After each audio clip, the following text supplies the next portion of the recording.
Everyone, welcome back to you विद्यार्थी। I am Akanksha, your English teacher, और हम कर रहे हैं आपके इस चैप्टर के आगे के क्वेश्चन आंसर्स जो कि कंटिन्यू हो रहे हैं, ये वही वाले हैं। सो भाई उससे पहले मैं आपको एक इंपॉर्टेंट बात बता दूं कि भाई अब ई विद्यार्थी आपको दे रहा है फ्री डाउनलोड। जो चाहिए वो आप डाउनलोड कर सकते हैं, क्लास वाइज, सब्जेक्ट वाइज। यहां पर आप कर सकते हैं एमसीक्यू की प्रैक्टिस, साथ ही साथ आपको मिल जाने वाली है एक समरी भी और एनसीईआरटी के सॉल्यूशंस जो हम ढूंढ ही रहे होते हैं कि कहां मिल जाएंगे, है ना। तो भाई ये वीडियो पूरी देखेंगे, उसके बाद जो चाहिए वो डाउनलोड कर लेंगे। तो चलिए आइए स्टार्ट करते हैं क्वेश्चन आंसर्स को। हेलो बच्चों, वेलकम। आज हम एक महान हीरो मेजर सोमनाथ शर्मा की कहानी से जुड़े कुछ बहुत ही इंपॉर्टेंट सवाल जवाब करने वाले हैं। So come on, get your notebooks and pens ready और चलिए शुरू करते हैं। Okay, so let's start. हमारा पहला सवाल इस बारे में है कि कैसे कुछ शब्द उनकी लेगेसी को, उनकी विरासत को हमेशा जिंदा रखते हैं। Question 1. Major Somnath's legacy of courage and devotion to the nation remains forever alive, forever alive. What is the significance of the repetition in this line? तो सवाल ये पूछ रहा है कि इस लाइन में जो forever alive शब्द 2 बार रिपीट किया गया है, यानी दोहराया गया है, उसका क्या importance? The repetition emphasizes that Major Somnath's bravery and sacrifice will never be forgotten. ये रेपिटेशन यानी दोहराव इस बात पर जोर देता है कि मेजर सोमनाथ की ब्रेवरी यानी उनकी बहादुरी और उनका सैक्रिफाइस यानी बलिदान कभी भी भुलाया नहीं जाएगा। It shows that his courage lives on in the hearts of Indians and inspires future generations. इससे ये पता चलता है कि उनका करेज, उनका साहस आज भी हम सब इंडियंस के दिलों में जिंदा है और आने वाली जनरेशंस को यानी आने वाली पीढ़ियों को हमेशा इंस्पायर करता रहेगा। ग्रेट, आई होप पहला आंसर एकदम क्लियर हो गया होगा। अब चलिए उनके शब्दों से उनके एक्शंस पर चलते हैं। हमारा अगला सवाल मेजर शर्मा के लीडरशिप के बारे में है during the very famous battle of Badgam. Question 2. Why do you think Major Somnath's leadership was critical during the Battle of Badgam? सवाल यह है कि आपको क्या लगता है बदगाम की लड़ाई के दौरान मेजर सोमनाथ की लीडरशिप इतनी जरूरी, इतनी क्रिटिकल क्यों थी? His leadership was crucial because he motivated his soldiers to fight bravely despite being outnumbered and injured.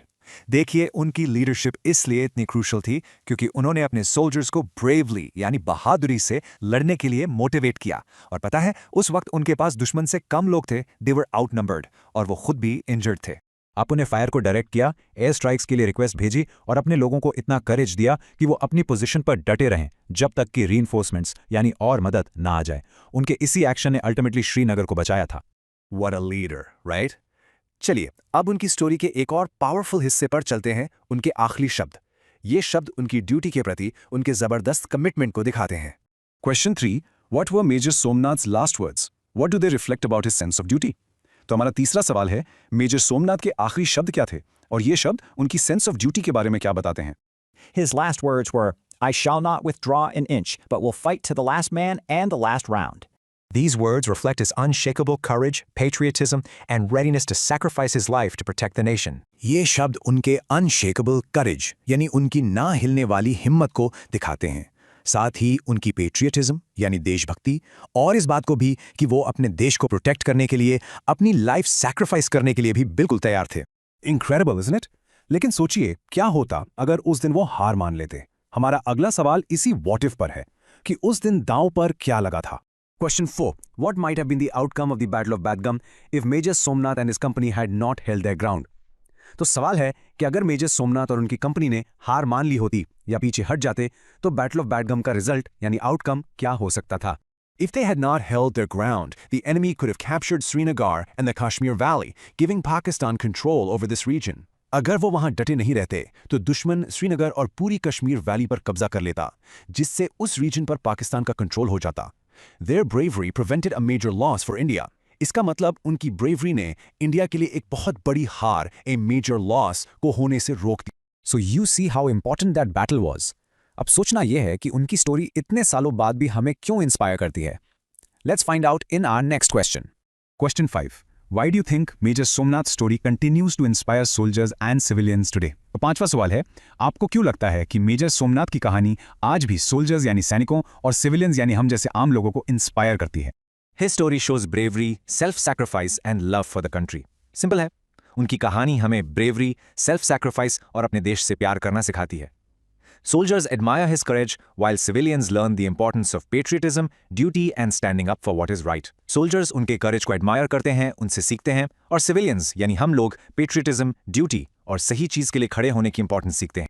और देखिए, पेट्रियोटिज्म और ड्यूटी का मतलब सिर्फ बॉर्डर पर लड़ना नहीं होता। इसका मतलब है अपनी रोज की जिंदगी में ईमानदार रहना, अपनी रिस्पॉन्सिबिलिटी पूरी करना और अपने देश से प्यार करना। मेजर शर्मा की लाइफ इसका एक परफेक्ट एग्जाम्पल है। यह हमें अपने आखिरी और शायद सबसे इंपॉर्टेंट सवाल पर लाता है। हम उनकी वैल्यूज को एडमायर तो करते हैं, बट हम उन्हें अपनी लाइफ में अप्लाई कैसे कर सकते हैं? Question 6. How can the values demonstrated by Major Somnath Sharma, courage, duty, and self-sacrifice, be applied in our daily lives? तो आखिरी सवाल है कि मेजर सोमनाथ शर्मा की वैल्यूज करेज, ड्यूटी और सेल्फ सैक्रिफाइस को हम अपनी डेली लाइफ में यानी रोज की जिंदगी में कैसे अप्लाई कर सकते हैं? वेल, यहाँ कुछ सिंपल तरीके हैं। First, face challenges bravely instead of giving up. मतलब मुश्किलों से डरकर हार नहीं माननी, उनका ब्रेवली सामना करना है। जैसे कोई टफ सब्जेक्ट हो, गिव अप नहीं करना है। Second, be honest and responsible in studies and work. अपनी पढ़ाई में, अपने काम में हमेशा ऑनेस्ट और रिस्पॉन्सिबल रहना। Third, help others and put there needs first. दूसरों की मदद करना और कभी कभी उनकी जरूरतों को अपनी जरूरतों से आगे रखना। And finally, work hard and show dedication in everything. हम जो भी काम करें उसमें पूरी मेहनत और डेडिकेशन दिखाएं। सो ये वैल्यूज हैं जो हमें अपने दिल में रखनी चाहिए। मेजर सोमनाथ शर्मा की लेगेसी हमें याद दिलाती है कि रियल हीरोइज्म हमारे एक्शंस और हमारे वैल्यूज में होता है। चलिए इस लेगेसी को हम सब जिंदा रखें। Thank you for learning with us today. Take care. So I hope आपको चैप्टर के क्वेश्चन आंसर्स अच्छे से समझ आ गए होंगे। Thank you so much for watching. फिर मिलेंगे अगली वीडियो में। Bye bye cuties. तो करना क्या है, लाइक, सब्सक्राइब एंड शेयर।